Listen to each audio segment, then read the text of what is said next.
전쟁 발발 전부터 냉각 상태이던 미중 관계가 중국의 러시아 지원을 시작으로 갈등이 심화되고 있습니다.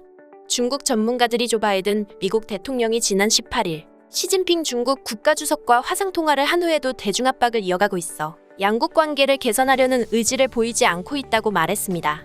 또한 미국과 동맹들이 러시아에 대해 중국이 강경한 입장을 취하길 압박하고 있어 중국 정부는 잠재적 2차 제재의 위험에 대해 점점 우려하고 있다고 밝혔습니다.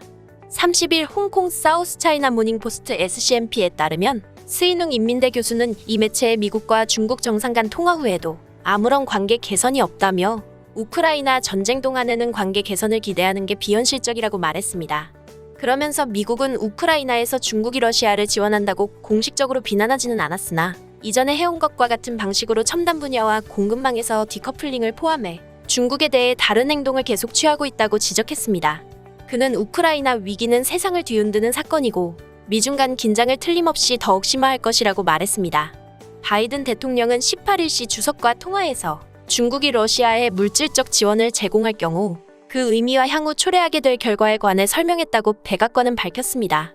그로부터 사흘 후 미국 국무부는 중국 안팎에서 소수민족과 인권운동가 등 탄압에 관여한 중국 당국자들에게 비자 발급을 제한해 미국 입국을 금지하는 제재를 가했고 24일에는 시리아의 생화학 무기와 관련한 장비를 제공한 혐의로 중국 기업 한 곳을 제재 대상으로 지정했습니다. 이어 25일에는 미국 연방통신위원회 FCC가 차이나텔레콤, 차이나모바일을 미국의 국가 안보를 위협하는 것으로 여겨지는 통신장비 서비스 블랙리스트에 올렸습니다. 이와 함께 바이든 대통령은 22일 조셉 윤 전 국무부 대북정책특별대표를 마셜제도와 미크로네시아, 팔라우 등 세계국과의 협상 개정을 위한 특임대사에 지명했습니다. 이에 대해 SCMP는 러시아의 우크라이나 침공 기간에도 중국 견제는 미국의 우선 사항임을 보여주는 신호라고 설명했습니다. 한편 미국은 군사적 압박도 병행하고 있습니다. 미국과 필리핀은 28일 30년 만에 최대 규모 합동 군사훈련을 시작했고 미국 해군 최신의 함정 미겔 키스는 지난 21일 남중국해에 진입했습니다. 우신보 푸단대 국제관계연구소 소장은 미국의 최근 행보는 미국이 어떤 구두 약속을 하든 바이든 행정부가 관계 개선을 할 수 있을 것 같지 않다는 인상을 중국 정부에 심어줬다고 말했습니다. 자오커진 칭화대 사회과학학원 부원장은 미중 간 협력과 경쟁은 공존할 수밖에 없으며 중국 측은 관계가 하룻밤 사이에 개선될 것이라고 기대하지 않는다고 밝혔습니다. 중국은 서방에 대러 제재에 반대하는 입장이지만 입지는 점점 좁아지는 모양새입니다. 미국 상무부의 매슈 보먼 수출행정 담당 부차관보는 지난 29일 화상회의에서 이미 세계 주요 기업들은 미국의 제재를 준수하지 않을 경우 미 정부가 취할 조처가 자신들의 사업에 심각한 리스크가 될 수 있음을 잘 알고 있다고 밝혔습니다. 그러면서 미 행정부는 중국 정부와 회담을 열어 대러시아 수출 통제의 범위를 설명하고 중국 회사가 이런 통제 조처를 위반하면 강제 조치를 당할 수 있음을 알렸다고 전했습니다. 한 중국 정부 고문은 SCMP에 미국이 세부 사항을 제시하고 구체적인 요구를 했다고 말했습니다. 그는 미국이 양국 정상 간 회담에서도 중국의 제재 동참을 압박했다고 전했습니다. 그러면서 중국과 러시아 간 협력은 여전히 강하다며 미국은 이를 깨트리려 하고 중국에 대러 제재를 따를 것인지 분명한 입장을 밝히라고 압박하고 있다고 말했습니다. SCMP는 외교 소식통과 전문가를 인용해 중국 정부가 잠재적 2차 제재 위험에 대해 점점 우려하고 있다고 전했습니다. 우먼 부차관보는 북한과 이란에 대한 제재 위반으로 중징계를 받았던 중국 통신장비 업체 GTE 중심 사례를 거론하며 대러 제재 위반 시 GTE와 같은 상황에 처할 수 있다고 경고했습니다. GTE는 2017년 미국 기업으로부터 하드웨어와 소프트웨어 제품을 대규모로 사들인 뒤 이를 북한과 이란에 수출해 미국의 제재를 어긴 혐의를 받았습니다. GTE는 당시 제재 위반 사실을 인정하고 11억 9,200만 달러, 약 1조 4천억 원에 달하는 민 형사상 벌금과 5년간의 기업 감독 기간에 합의했습니다. 게 이브칼리서치의 왕담 분석가는 지난주 보고서에서 중국은 미국과 유럽 시장으로의 수출을 유지하는 문제뿐만 아니라 제품 생산에서 서방의 기술과 부품을 필요로 하는 만큼 서방의 러시아 제재에 따른 불똥을 피하고자 최선을 다하고 있다고 봤습니다. 그러면서 러시아에 대한 제재는 중국의 서방과 대결할 경우 어떤 결과에 직면할 수 있는지를 보여준다며 서방에 대한 의존은 중국이 지정학적으로 억제될 것이라는 믿음을 서방에 안겨준다고 썼습니다. 다만 루샹 중국 사회과학원 선임연구원은 일부 중국 기업들의 러시아 수출이 영향을 받긴 하겠지만 전반적인 중러 무역은 정상 유지될 것으로 봤습니다. 또 미국의 광범위한 제재는 역효과를 부를 수 있고 에너지는 주권과 안보의 문제이기 때문에 중국은 러시아로부터 원유 등 에너지 수입을 중단하지 않을 것으로 전망했습니다. 한편 중국 네티즌들은 이 소식과 관련해 다양한 반응을 보였습니다.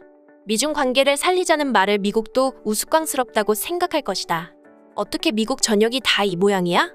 막무가내가 따로 없다. 중국인들은 미국인들을 자기들만의 사고와 논리로 도배된 전형적인 모습을 가진 족속들로 생각한다. 이것은 옳지 않다. 반성이 없으면 진보도 없다. 우리는 비약적으로 발전하고 있다. 문명이 끊기지 않는다는 것은 반성을 잘한다는 것에 있다.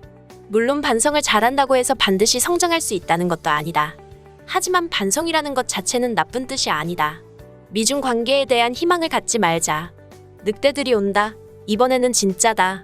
우린 적에 대응할 준비를 갖추면 된다. 러시아에 침략당한 우크라이나에 군사 원조를 한다는 것은 그저 소문이었나?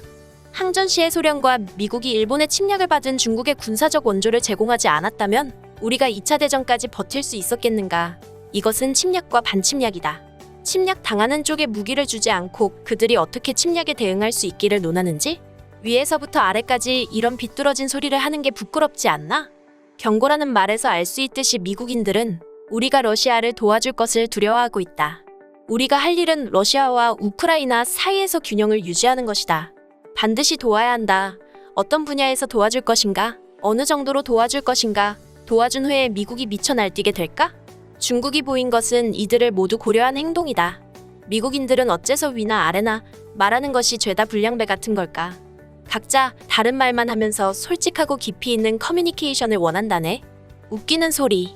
실제로 지금 미중 관계가 심각할 정도로 나빠진 것도 아니고 그렇다 하더라도 우리가 뭘 믿고 이 관계를 살려야 하나. 문제는 중국이든 미국이든 양쪽에서는 이를 해결할 방법이 없다는 것이죠. 아무래도 저는 미국의 심리를 잘 아는 것 같아요. 소 귀의 경이 읽기다. 미국이 필요로 하는 것은 말을 잘 듣고 신복하고 부지런하고 모든 것을 기꺼이 미국에 바치는 중국이다. 바이오 무기, 양자 컴퓨팅 사이버 무기, 금융 무기로 인류 전체의 부를 약탈하려는 이 세력들을 어떻게 대처해야 할지 고민해야 할 때다. 우리는 미디어와 발언 방면에서 미국의 영향력을 알 수 있다. 그들은 입장을 통일하여 여러 방향에서 중국을 압박해온다. 아무래도 모든 나라가 핵 3,000개 정도를 보유할 정도까지는 돼야 미중 관계에 대해 제대로 이야기할 수 있을 것 같네요. 미국인들도 미중 관계가 좋은 쪽으로 발전하고 있다고 한 번이라도 생각해 본 적이 있습니까? 누가 자꾸 말썽을 부리는 건지. 좋은 미중 관계를 위해 중국과 미국이 각각 해야 할 일. 미국은 타인에 대한 도덕성 결정권을 마음대로 할 수 있다는 환상을 버릴 것. 중국은 싫어하는 사람에게 세상을 양보하려 하지 마라. 미중 관계에 환상을 품어선 안 된다. 만약 만남과 단합을 통해 손을 잡는 것으로 한번 성공을 이뤘다 하더라도 막판 카드 놀이에 시간을 벌려는 수작이다. 이 패거리들은 중국의 인의를 매번 이해하지 못해왔기 때문에 때리고 아프게 해야 이 패거리들이 진정으로 조용해진다. 지금까지 관련 소식을 접한 중국 네티즌들의 반응이었습니다. 오늘 내용이 도움이 되셨다면 구독과 좋아요, 알림 설정 부탁드리겠습니다. 세상의 소식을 전하는 월드리뷰는 계속해서 달려나가겠습니다. 시청해주셔서 감사합니다.